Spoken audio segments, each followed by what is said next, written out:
positive about it. Coming home, it's coming home, it's coming, football's coming home. We'll go on getting back, Hello everyone, welcome back to Sportsbook Review. It's coming home. England are in the quarterfinals of Euro 2020 against Ukraine. And if they beat Ukraine, they play either Denmark or the Czech Republic. They've already beaten the Czech Republic. Denmark are a decent team, but they should beat Denmark. Then they're in the final. Who knows what will happen then, but anything can happen in 90 minutes. All they need to do now is beat Ukraine. That's the game that we are here to preview today. I've got Matt Lawrence and George Gamble alongside me, and we're going to get into it in just a second. This is the time of the video where I ask you please to give us a thumbs up, subscribe to the channel, hit the notification bell, and head on over to sportsbookreview.com for picks, insight, analysis, all that good stuff. Great, thank you very much. So, Ukraine versus England. We want to talk about England, but I'm going to ask to start actually by talking about Ukraine because it was a phenomenal performance from them. Everyone thought it was going to a penalty shootout against Sweden, but they kept on going. Terrific cross from Zinchenko and a late bullet header in, I think, the 122nd minute to send them through. But they look shattered. How fatigued do you think they're going to be, George? Are they exhausted now? I think so, and because Sweden ran them absolutely ragged. Watching the game, I was very surprised actually that Ukraine managed to get the win. Obviously, I think the red card was a bit of a turning point and gave them that belief. But Sweden, how they didn't put Ukraine away within the 90 minutes, I will never, ever know. Emil Forsberg looked like he was on one. I think he hit the woodwork himself about 3 times. Yeah, and for me, because I remember I was heavily favouring Sweden before the game, and realistically, any other day they win that game. But that's what tournament football's all about on that one occasion. Obviously, Ukraine managing to scrape through. But yeah, in answer to your original question, I do think they're going to be absolutely shattered. And obviously now taking that trip to Rome as well, and facing an England side that aren't going to make it any easy for them. It's difficult. Just quickly, Matt, what did you think of the Ukraine performance in that game?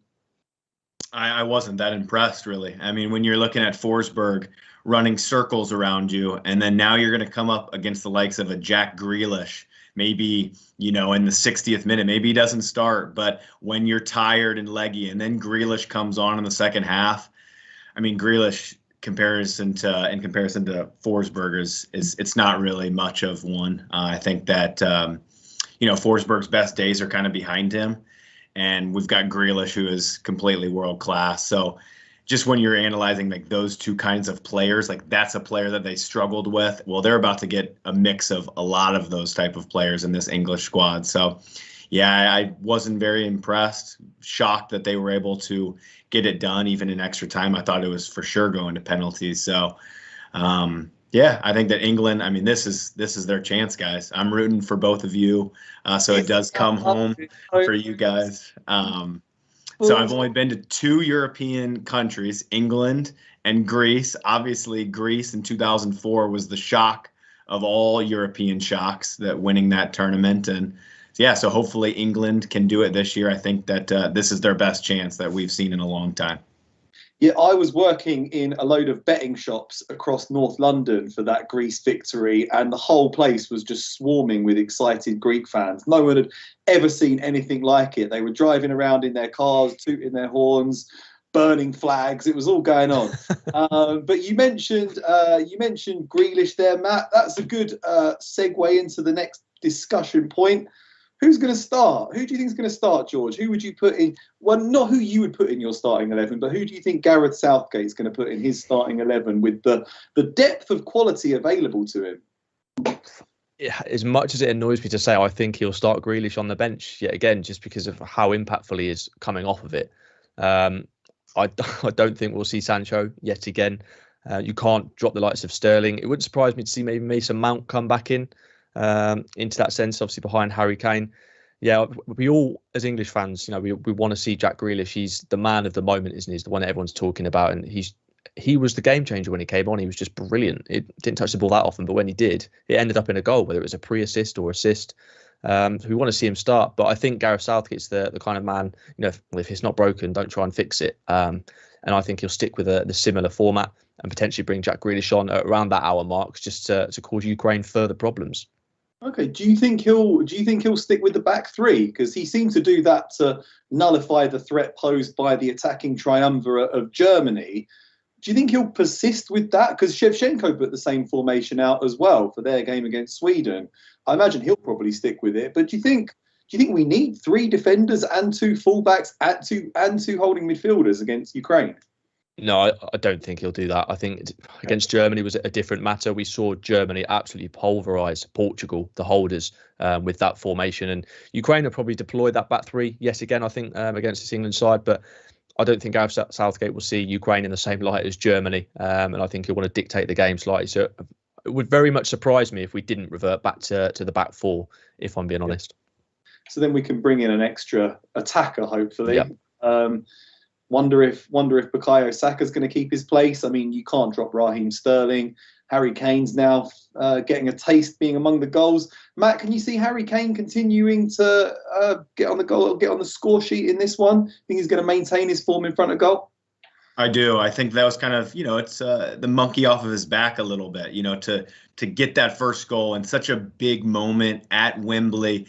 I think that it's just going to just take the pressure off completely. And I mean, he's just surrounded by world-class talent, and he always seems to be in the right areas. If it's not in the goals, it's the assists. We saw him for Tottenham this season, just providing assists and dropping into that false 9 role more and more. So, I mean, he'll do whatever it takes for the team. And that's why Gareth has made him the number 1, player on the team sheet, really, to lead that line. And I think that he'll score here.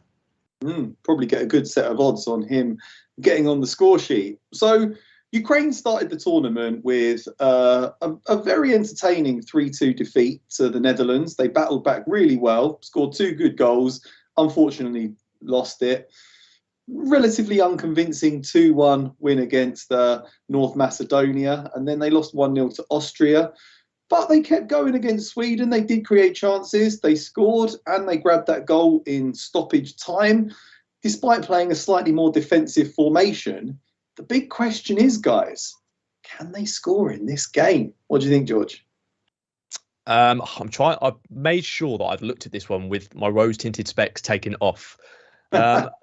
it's been difficult. I personally, I don't think they will. I don't think they will. This England side we said we've not conceded yet. We've looked resolute at the back. Sweden give the occasional chance, whereas we're playing the perfect kind of tournament football. I think we mentioned it before. The sort of football we're playing is how you win tournaments, and we keep things so tight at the back, and I think we'll dictate the ball. I don't think Ukraine will see much of it.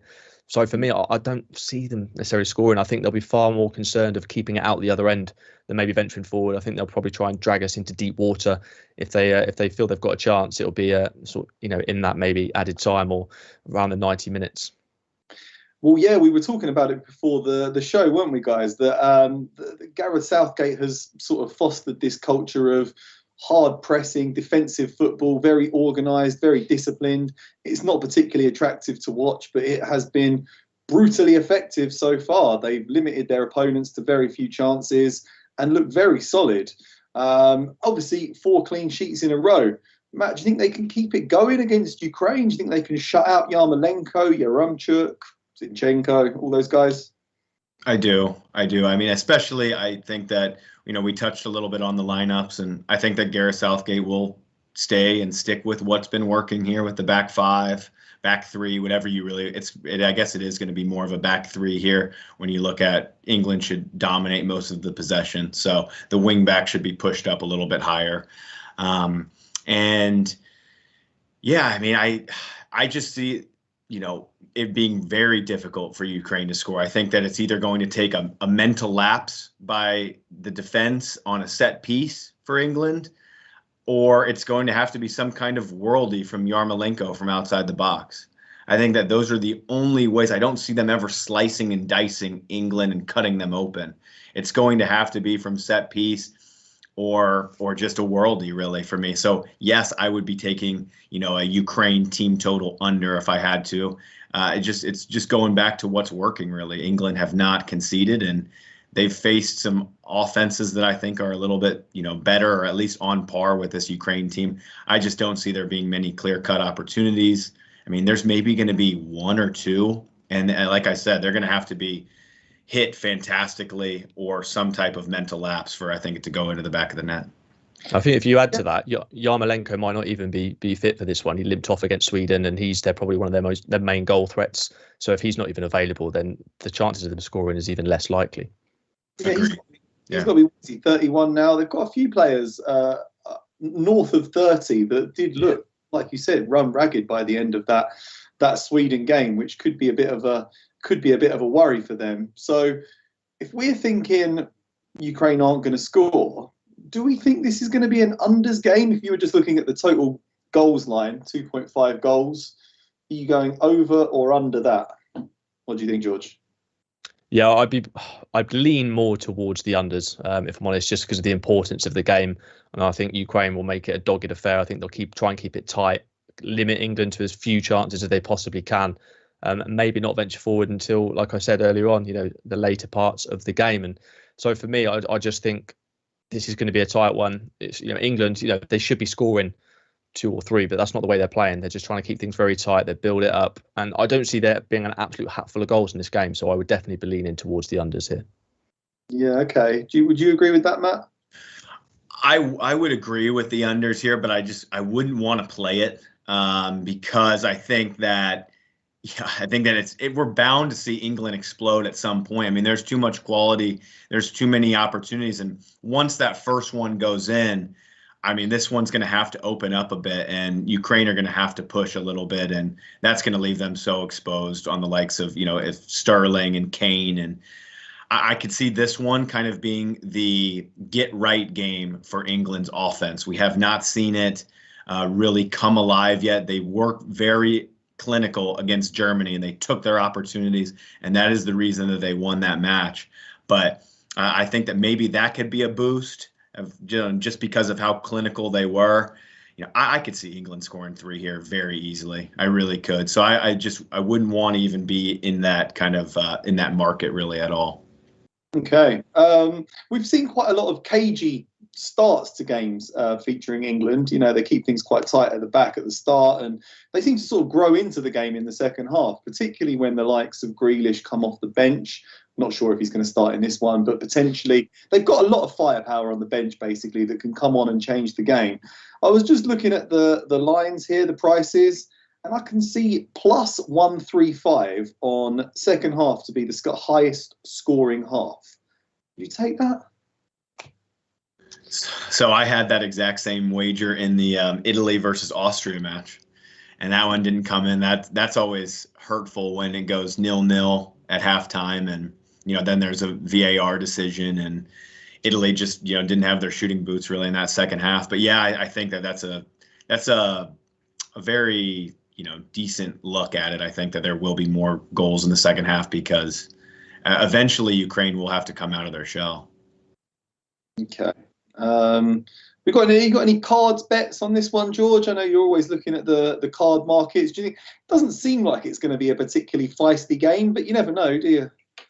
No, and I was kind of looking at the referees for this round. They've all got relatively low averages, and I've said previously, tournament football like this, I'm not usually too much of a fan of cards just because it's so inconsistent. Some games there'll be absolutely none in games where you think there will be some, and the ones that you think are low, there's actually quite a lot depending on the referee. It fluctuates, and so cards hasn't really been something that I've played too much on this tournament. And as you said, I don't think it'll be I don't really think it'll be a feisty affair. If anything, there's a chance that England might be sort of suffering a bit of a hangover from that, ridiculous and just for them brilliant result against Germany. First time we've beaten them in a tournament since 1966. There's a chance that they'll be slightly laboured early doors. So just in what you were saying before about your second half most goals bet, I think that could be a good shout. But in terms of cards, this is not something I'm going to play on this game.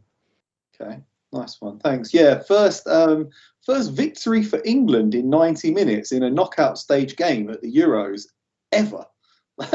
They beat Spain in a penalty shootout in the quarterfinals of Euro 96, and that's it. That's as far as they've ever been, which is pretty remarkable, really, when you consider some of the teams they had, particularly that 2004 Golden Generation team: Rooney, Owen, Beckham, Scholes, Gerrard, Lampard, Campbell, Terry.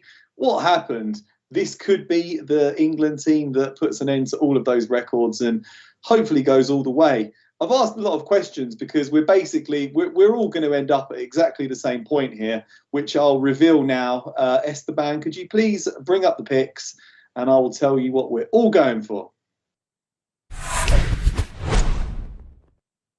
So, George is going win to nil, Matt's going win to nil, and I'm going for win to nil. Great minds.